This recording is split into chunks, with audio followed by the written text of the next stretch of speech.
नमस्कार भगत जन।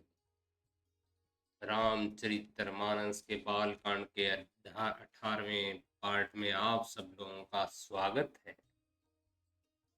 जिनके स्पर्श पाकर गौतम मुनि की स्त्री अहिल्या ने जो पाप में थी परम गति पाई, जिन चरण कमलों का मकरंद गंगा जी शिव जी के मस्तक पर विराजमान है, जिसको देवता पवित्रता की सीमा बताते हैं, मुनि और योगी जन उनके अपने मन को भोरा बनाकर जिन चरण कमलों का सेवन करके मनोवांछित गति प्राप्त करते हैं, उन्हीं चरणों को भाग्य के पात्र जनक जी धो रहे हैं। यह देखकर सब जय जयकार कर रहे। दोनों कुलों के गुरुवर और कन्या की हथेलियों को मिलाकर सिखोचर करने लगे सखोचर करने लगे। पाणी ग्रहण हुआ देखकर ब्रह्मा आदि देवता, मनुष्य और मुनि आनंद से भर गए। सुख के मूल दुल्हे को देखकर राजा रानी का शरीर पुलकित हो गया और हृदय आनंद से उमंग उठा। राजाओं के अलंकार स्वरूप महाराज जनक जी ने लोक और वेद की रीति को करके कन्यादान किया। जैसे हिमवान ने शिव जी को पार्वती जी और सागर ने भगवान विष्णु को लक्ष्मी जी दी थी, वैसे ही जनक जी ने श्री रामचंद्र जी को सीता जी समर्पित की, जिससे विश्व में सुंदर नवीन कीर्ति छा गई। विदेह जनक जी कैसे विनती करें, उस सांवली मूर्ति ने तो उन्हें सचमुच विदेह देह की सुध बुध से रहित ही कर दिया। विधि पूर्वक हवन करके गठजोड़ी की गई और भावरें होने लगी। जय ध्वनि, वंदी ध्वनि, द्वेत ध्वनि, मंगल गान और नगाड़ों की धुन सुनकर चतुर देवगण हर्षित हो रहे हैं और कल्प वृक्ष के फूलों को बरसा रहे हैं। वर और कन्या सुंदर भावरे दे रहे हैं। सब लोग आनंद पूर्वक नेत्रों का परम लाभ ले रहे हैं। मनोहर जोड़ी का वर्णन नहीं हो सकता। जो कुछ उपमा कहूँ वही थोड़ी होगी। श्री राम जी और श्री सीता जी सुंदर परछाई मणियों के खंभों में जगमगा रही है। मानो कामदेव और रति बहुत से रूप धारण करके श्री राम जी के अनुपम विवाह को देख रहे हैं। उन्हें कामदेव और रति को दर्शन की लालसा और संकोच दोनों ही कम नहीं है, अर्थात बहुत हैं। इसलिए वे मानो बार बार प्रकट होते हैं और छिपते हैं। सब देखने वाले आनंद मगन हो गए और जनक जी की भांति सभी अपनी सुध भूल खो गए। मुनियों ने आनंद पूर्वक भांवरे फिराई और नेक सहित सब रीतियों को पूरा किया। श्री रामचंद्र जी सीता जी के सिर में संदूर दे रहे हैं। यह शोभा किसी भी प्रकार कही नहीं जाती। मानो मंगल को लाल पराग से अच्छी तरह भरकर अमृत के लोभ से सांप चंद्रमा को भूषित कर रहा है। यहाँ श्री राम जी के हाथों की कमल की सेंद्रू को परागण, श्री राम जी श्याम भुजा को सांप की और सीता जी को मुख को चंद्रमा की उपाधि दी गई है। फिर वशिष्ठ जी ने आज्ञा दी, तब दुल्हे और दुल्हन एक आसन पर जा बैठे। श्री राम जी और जनक जी श्रेष्ठ आसन पर बैठे। उन्हें देखकर दशरथ जी मन में बहुत आनंदित हुए। अपने स्फूर्त रूपी कल्प वृक्ष में नए फल आए देखकर उनका शरीर बार बार पुलकित हो रहा है। 14 भुवनों में उत्साह भर गया। सबने कहा कि श्री रामचंद्र जी का विवाह हो गया। जीव एक हैं, यह मंगल महान है। फिर भला यह वर्णन करके किस प्रकार समाप्त किया जा सकता है। तब वशिष्ठ जी की आज्ञा पाकर जनक जी ने विवाह का सम्मान सजाकर मांडवी जी, श्रुतकृति जी और उर्मिला जी, इन तीनों राजकुमारियों को बुला भेजा। उस ध्वज की बड़ी कन्या मांडवी जी को, जो गुणशील, सुख और शोभा की रूठी थी, राजा जनक ने प्रेम पूर्वक सब रीतियां करके भरत जी को ब्याह दिया। जनक जी की छोटी जनक जी की छोटी बहन उर्मिला जी को सब सुंदरियों में शिरोमणि जानकर उस कन्या को सब प्रकार से सम्मान करके लक्ष्मण जी को ब्याह दिया, और जिसका नाम सुरत कीर्ति है, और जो सुंदर नेत्रों वाली, सुंदर मुख वाली, सब गुणों की खान और रूप तथा सील में उजागर है, उसने राजा ने शत्रुघ्न को ब्याह दिया। दूल्हे और दुल्हन ने परस्पर अपने अपने अनुरूप जोड़ी को देखकर संकुचाते हुए हृदय में हर्षित हो रहे हैं। सब लोग प्रसन्न होकर उनकी सुंदरता की सराहना करते हैं और देवगण फूल बरसा रहे हैं। सब सुंदरी दुल्हनें दूसरे दुल्हों के साथ एक ही मंडप में ऐसी शोभा पा रही हैं मानो जीवन के हृदय में चारों अवस्थाएं, जागृत, सौपन, सुसुप्ति और तुरीय, चारों अपने चारों स्वामियों विश्व, तेजस, प्राण और ब्रह्मा सहित विराजमान हों। सब पुत्रों को बहुओं सहित देखकर अवध नरेश दशरथ जी ऐसे आनंदित हैं मानो वे राजाओं के शिरोमणि क्रियाओं, यज्ञ क्रिया, श्रद्धा क्रिया, योग क्रिया और ज्ञान क्रिया सहित चारों फल, अर्थ, धर्म, काम और मोक्ष पा गए हों। श्री रामचंद्र जी के विवाह की ऐसी विधि वर्णन की गई, उसी रीति से सब राजकुमार विवाहे गए। दहेज की अधिकता कुछ नहीं कही जाती, सारा मंडप सोने और मणियों से भर गया। बहुत से कंबल, वस्त्र और भांति भांति के विचित्र रेशमी कपड़े जो थोड़ी कीमत के न थे अर्थात बहुमूल्य थे, तथा हाथी, रथ, घोड़े, दास दासियां और गहनों से सजी हुई कामधेनु सरीखी गायें, अनेक वस्तुएं हैं जिनकी गिनती कैसे की जाए, इनका वर्णन नहीं किया जा सकता। जिन्होंने देखा है वही जानते हैं, उन्हें देखकर लोकपाल भी सिहा गए। अवध राज दशरथ जी ने मनाकर प्रसन्नचित से सब कुछ ग्रहण किया। उन्होंने वह दहेज का सामान याचकों को जो जिसे अच्छा लगा दे दिया, जो बच रहा वह जन वाष्य में चला गया।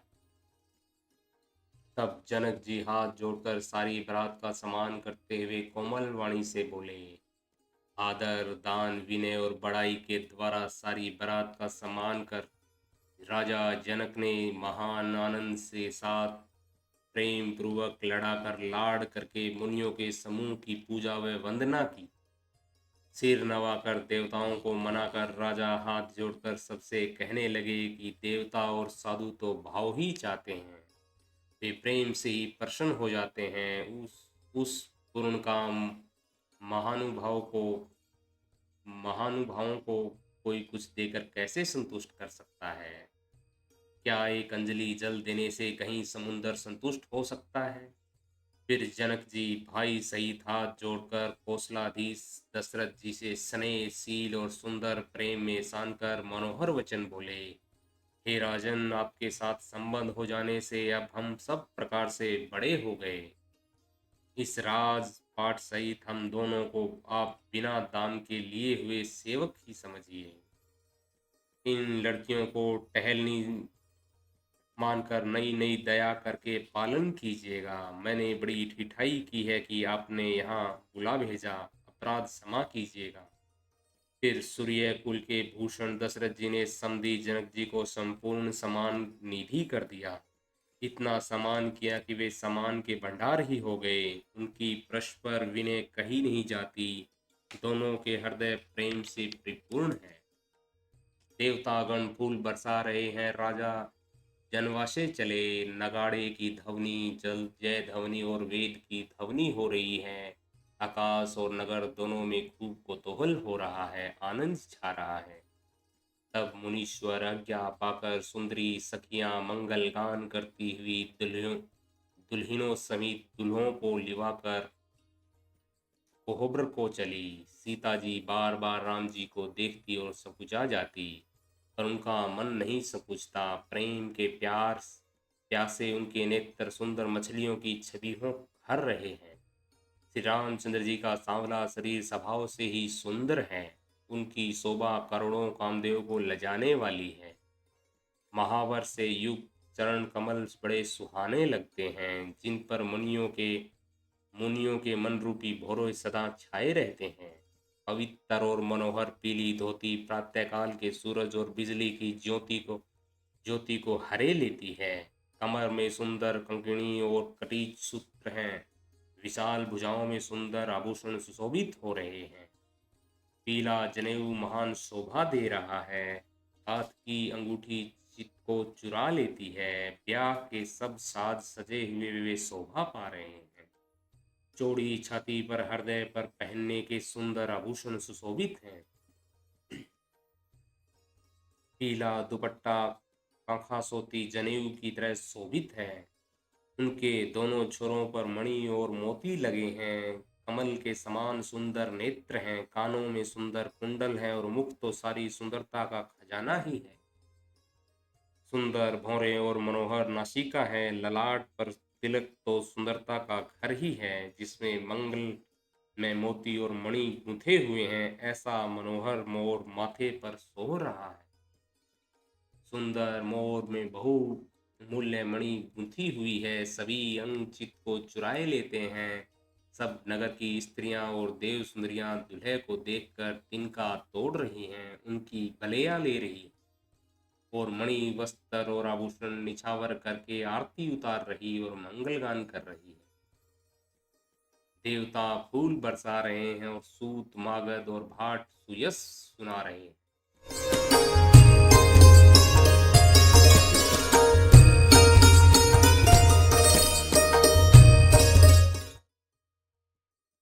सुहागिनी स्त्रियां सुख पाकर कुंवर और कुमारियों को कोहबर कुल देवताओं के स्थान में जाई अत्यंत प्रेम से मंगल गीत गा गाकर लौकिक रीति करने लगी। पार्वती जी श्री रामचंद्र जी को लहकोर वर वधु का परस्पर ग्रास देना सिखाती है और सरस्वती जी सीता जी को सिखाती है। रनिवास हास विलास के आनंद में मगन है। श्री राम जी और सीता जी को देख देख कर सभी जन्म का परम फल प्राप्त कर रही है। अपने मन की मणियों में सुंदर रूप के भंडार श्री रामचंद्र जी की परछाई दिख रही है। यह देखकर जनक जी दर्शन में वियोग होने से भय से बाहुरूप लता को और दृष्टि को हिलाती डुलाती नहीं है। उस समय के हंसी खेल और विनोद का आनंद और प्रेम कहा नहीं जा सकता, उसे सखियां ही जानती है। तदंतर वर कन्याओं को सब सुंदर सखियां जनवासे से को लेवा चली। उस समय नगर और आकाश में जहां सुनिए वहीं आशीर्वादों की ध्वनि सुनाई दे रही है और महान आनंद छाया है। सभी ने प्रसन्न मन से कहा, सुंदर चारों जोड़ियां चिरंजीवी हो। योगीराज सिद्ध मुनीश्वर और देवताओं ने प्रभु श्री रामचंद्र जी को देखकर दुंदुभी बजाई और हर्षित होकर फूलों की वर्षा करते हुए जय हो जय हो जय हो कहते हुए अपने अपने लोकों को चले। तब सब कुमार बहुओं सहित पिताजी के पास आए। उन्हें मालूम होता था मानो शोभा मंगल और आनंद से भरकर जनवासा उमड़ पड़ा हो। फिर बहुत प्रकार की रसोई बनी। जनक जी ने बरातियों को बुला भेजा। राजा दशरथ जी ने पुत्रों सहित गमन किया। अनुपम वस्त्रों के पावड़े पड़ते जाते हैं। आदर के साथ सबके चरण धोए और सबको यथोयोग्य पीढ़ों पर बैठाया। जब जनक जी ने अवधपति दशरथ जी के चरण धोए, उनका शील और स्नेह वर्णन नहीं किया जा सकता। फिर श्री रामचंद्र जी के चरण कमलों को धोया, जो श्री शिव जी के कमल हृदय कमल में छिपे रहते हैं। तीनों भाइयों को श्री रामचंद्र जी के ही समान जानकर जनक जी ने उनके भी चरण अपने हाथों से धोए। राजा जनक जी ने सभी को उचित स्थान दिए और सब परसने वालों को बुला लिया। आदर के साथ पतलें पड़ने लगी, जो मणियों के पतासों से सोने की कील लगाकर बनाई गई थी। चतुर और विनीत रसोइये सुंदर स्वादिष्ट और पवित्र दाल भात और गाय का घी क्षण भर में सबके सामने परस गए। सब लोग पंचकोर करके यथार्थ प्राणाय प्राणाय स्वाहा, पानाय स्वाहा, व्यनाय स्वाहा, उदानाय स्वाहा, समानाय स्वाहा। इन मंत्रों का उच्चारण करते हुए पहले 5 ग्रास लेकर भोजन करने लगे। गाली का गाना सुनकर वे अत्यंत प्रेम मगन हो गए। अनेकों तरह के अमृत के समान स्वादिष्ट पकवान परोसे गए, जिनका बखान नहीं हो सकता। चतुर रसोइये नाना प्रकार के व्यंजन परोसने लगे। उनका नाम कौन जानता है। 4 प्रकार के स्रव, चोष्य, लेहा, पेय पदार्थ चबाकर, चूसकर, चाटकर और पीकर खाने योग्य भोजन की विधि कही गई। इनमें से एक एक विधि के इतने पदार्थ बने थे जिनका वर्णन नहीं किया जा सकता। छहों रसों के बहुत तरह के सुंदर स्वादिष्ट व्यंजन हैं। एक एक करके रस के अनगिनत प्रकार के बने हैं। भोजन करते समय पुरुष और स्त्रियों के नाम ले लेकर स्त्रियां मधुर ध्वनि से गालियां दे रही हैं। समय की सुहावनी गाली शोभित हो रही है, उसे सुनकर समाज रहित राजा दशरथ जी हंस रहे हैं। इस रीति से सभी ने भोजन किया। तब उनको आदर सहित आचमन, हाथ मुंह धोने के लिए जल दिया गया। फिर पान देकर जनक जी ने समाज सहित दशरथ जी का पूजन किया। सब राजाओं के सिर मोर चक्रवर्ती श्री दशरथ जी प्रसन्न होकर जन सेवा को चले।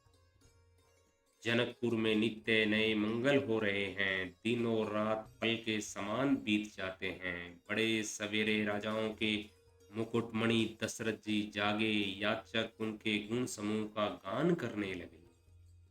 चारों कुमार को सुंदर वधुओं सहित देखकर उनके मन में जितना आनंद है वह किस प्रकार कहा जा सकता है। वे प्रातः क्रिया करके गुरु वशिष्ठ जी के पास गए। उनके मन में महान आनंद और प्रेम भरा है।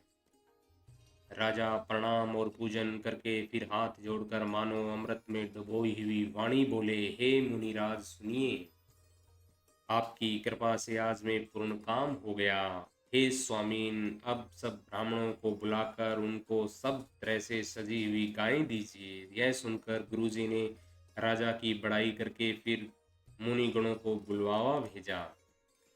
तब वामदेव, देव ऋषि नारद, वाल वाल्मीकि जी, जबाली और विश्वामित्र आदि तपस्वी श्रेष्ठ मुनियों के समूह आए। राजा ने सबको दंडवत प्रणाम किया और प्रेम सहित पूजन करके उन्हें उत्तम आसन दिए। 4 लाख उत्तम गायें मंगवाई और जो कामधेनु के समान अच्छे स्वभाव वाली और सुहावनी थी, उन सबको सब प्रकार से सजाकर राजा ने प्रसन्न होकर भूदेव ब्राह्मणों को दिया।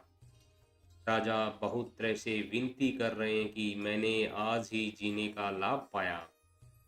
ब्राह्मणों से आशीर्वाद पाकर राजा आनंदित हुए। फिर याचकों के समूह को बुलवा लिया और सबको उनकी रुचि पूछकर सोना, वस्त्र, मणि, घोड़ा, हाथी और रथ, जिसने जो चाहा सो सूर्य कुल को आनंदित करने वाले दशरथ जी ने दिए। वे सब गुणवाद गाते और सूर्य कुल के स्वामी की जय हो, जय हो, जय हो कहते चले। इस प्रकार श्री रामचंद्र जी के विवाह का उत्सव हुआ। जिन्हें सहस्त्र मुख हैं वे शेष जी भी उनका वर्णन नहीं कर सकते। बार बार विश्वामित्र जी के चरणों में सिर नवाकर राजा कहते हैं, हे मुनिराज, यह सब सुख आपके ही कृपा कटाक्ष का प्रसाद है। राजा दशरथ जी जनक जी के स्नेह, शील, करनी और ऐश्वर्य की सब प्रकार से सराहना करते हैं। प्रतिदिन उठकर अयोध्या नरेश विदा मांगते हैं, पर जनक जी उन्हें प्रेम से रख लेते हैं। आनंद नित्य नया बढ़ता जाता है। प्रतिदिन हजारों प्रकार से मेहमानी होती है। नगर में नित्य नया आनंद और उत्साह रहता है। दशरथ जी का जाना किसी को नहीं सुहाता। इस प्रकार बहुत दिन बीत गए, मानो बाराती स्नेह की रस्सी में बंध गए हों। तब विश्वामित्र जी ने स्थानन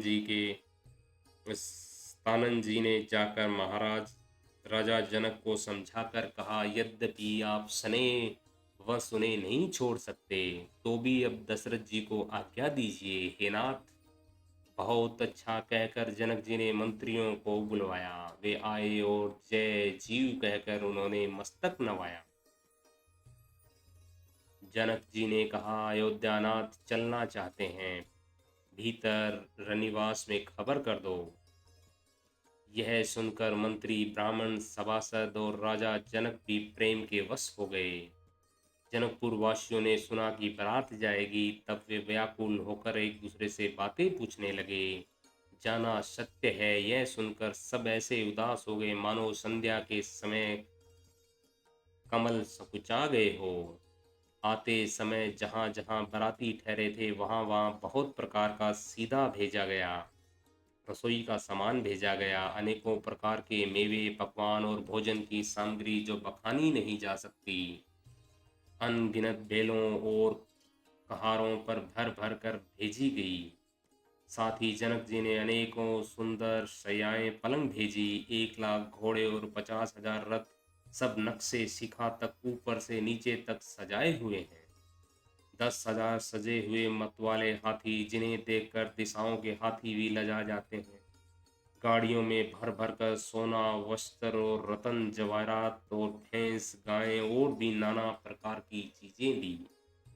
इस प्रकार जनक जी ने फिर से अप्रेमी दहेज दिया और कहा, जो कहा नहीं जा सकता, जिसे देखकर लोकपालकों के लोगों की संपदा भी थोड़ी जान पड़ती थी। इस प्रकार सब सामान सजाकर राजा जनक ने अयोध्यापुरी को भेज दिया। बारात चलेगी, यह सुनते ही सब रानियां ऐसे विकल हो गई मानो थोड़े जल में मछलियां छटपटा रही हों। वे बार बार सीता जी को गोद कर लेती और आशीर्वाद देकर सिखावन देती। तुम सदा अपने पति की प्यारी हो, तुम्हारा सुहाग अचल हो, यही हमारी आशीष है। सास, ससुर और गुरु की सेवा करना, पति का रुख देखकर उनकी आज्ञा का पालन करना। श्यानी सखियां अत्यंत स्नेह के वश कोमल वाणी से स्त्रियों के धर्म सिखलाती हैं। आदर के साथ सब पुत्रियों को स्त्रियों के धर्म समझाकर रानियों ने बार बार उन्हें हृदय से लगाया। माताएं फिर फिर के भेंटती और कहती है कि ब्रह्मा ने स्त्री जाति को क्यों रचा। उसी समय सूर्य वंश के पताका स्वरूप श्री रामचंद्र जी भाइयों सहित प्रसन्न होकर विदा कराने के लिए जनक जी के महल को चले। स्वभाव से ही सुंदर चारों भाइयों को देखने के लिए नगर के स्त्री पुरुष दौड़े पड़े। कोई कहता है, आज ये जाना चाहते हैं। विदेह ने विदाई का सब सामान तैयार कर लिया। राजा के चारों पुत्र उन प्यारे मेहमानों के मनोहर रूप को नेत्र भरकर देख लो। हे सयानी, कौन जाने किस पुण्य से विधाता ने इन्हें यहाँ लाकर हमारे नेत्रों का अतिथि किया है। मरने वाला जिस तरह अमृत पा जाए, जन्म का भूखा कल्प वृक्ष पा जाए और नरक में रहने वाला जीव जैसे भगवान के परम पद प्राप्त हो जाए, हमारे लिए इनके दर्शन वैसे ही हैं। श्री रामचंद्र जी की शोभा को निरख कर हृदय में धर लो। अपने मन को सांप और इनकी मूर्ति को मणि बना लो। इस प्रकार सबको नेत्रों का फल देते हुए सब राजकुमार राजमहल में गए। रूप के समुंदर सब भाइयों को देखकर सारा रानीवास हर्षित हो उठा। सासुएं महान प्रसन्न मन से निछावर और आरती करती हैं। श्री रामचंद्र जी छवि देखकर वे प्रेम में अत्यंत मगन हो गई और प्रेम के विवेश विशेष वश होकर बार बार चरणों लगी। हृदय में प्रीति छा गई, इसमें लजा नहीं रह गई। उसमें स्वाभाविक स्नेह का वर्णन किस तरह किया जा सकता है। उन्होंने भाइयों सहित श्री राम जी को उबटन करके स्नान करवाया और बड़े प्रेम से सटरस भोजन करवाया। सो अवसर जानकर श्री रामचंद्र जी सील स्नेह और संकोच भरी वाणी बोले, महाराज अयोध्यापुरी को चलना चाहते हैं। उन्होंने हमें विदा होने के लिए यहाँ भेजा है। हे माता, प्रसन्न मन से आज्ञा दीजिए और हमें अपने बालक जानकर सदा स्नेह बना रखिएगा। इन वचनों को सुनते ही रनिवास उदास हो गया। सासुएं प्रेमवश बोल नहीं सकती। उन्होंने सब कुमारियों को हृदय से लगा लिया और उनके पतियों को सौंपकर विनती की। विनती करके उन्होंने सीता जी को श्री रामचंद्र जी को समर्पित किया और हाथ जोड़कर बार बार कहा, हे तात, हे सुजान, मैं बलि जाती हूँ। तुमको सबकी गति मालूम है, सबका हाल मालूम है। परिवार को, पूर्ववासियों को, मुझसे और राजा को सीता प्राणों से के समान प्रिय है, ऐसा जानिएगा। हे तुलसीदास के स्वामी, इनके शील और स्नेह को देखकर इसे अपनी दासी करके मन मानिएगा। तुम पूर्ण काम हो, सुजान शिरोमणि हो और भाव प्रिय हो। तुम्हें प्रेम प्यारा है हे राम। तुम भक्तों के गुणों को ग्रहण करने वाले, दोषों को नाश करने वाले और दया के धाम हो। ऐसा कहकर रानी चरणों को पकड़कर चुप रह गई, मानो उनकी वाणी प्रेम रूपी दलदल में समार गई हो। सने से सनी हुई श्रेष्ठ वाणी सुनकर श्री रामचंद्र जी ने सास का बहुत प्रकार से सम्मान किया। तब श्री रामचंद्र जी ने हाथ जोड़कर विदा मांगते हुए बार बार प्रणाम किया। आशीर्वाद पाकर और फिर सिर नवाकर भाइयों सहित श्री रघुनाथ जी चले। श्री राम जी सुंदर मधुर मूर्ति को हृदय में लाकर सब रानियां स्नेह से शिथिल हो गई और फिर धीरज धारण करके कुमारियों को बुलाकर माताएं बारंबार उन्हें गले भेंटने लगी।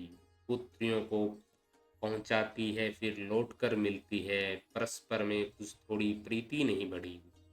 बार बार मिलती हुई माताओं को सखियों ने अलग कर दिया, जैसे हाल की ब्याई हुई गाय को कोई उसके बालक बछड़े से अलग कर दे। सब स्त्री पुरुष और सखियों सहित सारा रनिवास प्रेम के वश में विवश विशेष वश हो रहा है। ऐसा लगता है मानो जनकपुर में करुणा और विरह ने डेरा डाल दिया हो। जन जानकी ने जिन तोता और मैना को पाल पोसकर बड़ा किया था और सोने के पिंजरों में रखा पढ़ाया था, वे व्याकुल होकर कह रहे हैं, वे देही कहाँ है। उनके ऐसे वचनों को सुनकर धीरज किसको त्याग नहीं देगा, अर्थात सबका धैर्य जाता रहा। जब पक्षी और पशु तक इस तरह व्याकुल हो गए, तब मनुष्य की दशा कैसे कही जा सकती है। तब भाई सहित जनक जी वहां आए। प्रेम से उमड़कर उनके नेत्रों में प्रेमांसुओं का जल भराया। वे परम विराग्यवान कहलाते थे। तब सीता जी को देखकर उनका धीरज भाग गया। राजा ने जानकी जी को हृदय से लगा लिया। प्रेम के प्रभाव से ज्ञान की महान मर्यादा मिट गई, ज्ञान का बांध टूट गया। सब बुद्धिमान मंत्री उन्हें समझाते हैं, तब राजा ने विषाद करने का समय न जानकर विचार किया। बारंबार पुत्रियों को हृदय से लगाकर सुंदर सजी हुई पालकियां मंगवाई। सारा परिवार प्रेम में विवश है। राजा ने बहुत सुंदर मूर्ति जानकर सीधी सहित गणेश जी का स्मरण करके कन्याओं को पालकियों पर चढ़ाया।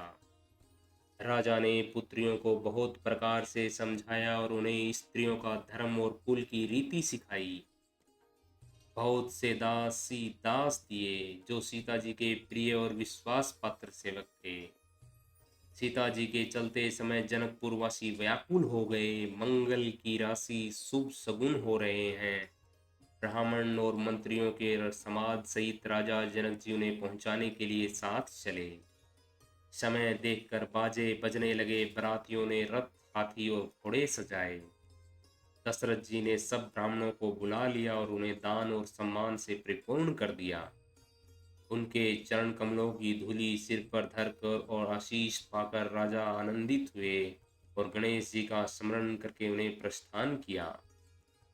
मंगलों के मूलों अनेकों सगुन हुए। देवता हर्षित होकर फूल बरसा रहे हैं और अप्सराएं गान कर रही हैं। अवधपति दशरथ जी नगाड़े बजाकर आनंद पूर्वक अयोध्यापुरी को चले। राजा दशरथ जी ने विनती करके प्रतिष्ठित जनों को लौटाया और आदर के साथ सब मंगलों को बुलवाया। उन्होंने गहने, कपड़े, हाथी, घोड़े दिए और प्रेम से पुष्ट करके सबको सम्मान अर्थात बल युक्त कर दिया। वे सब बारंबार वीरदावली कुल कीर्ति बखान कर और श्री रामचंद्र जी को हृदय में रखकर लौटे। कौशलाधीश दशरथ जी बार बार लौटने को कहते, परंतु जनक जी प्रेमवश लौटना नहीं चाहते थे। नमस्कार भगत जनों।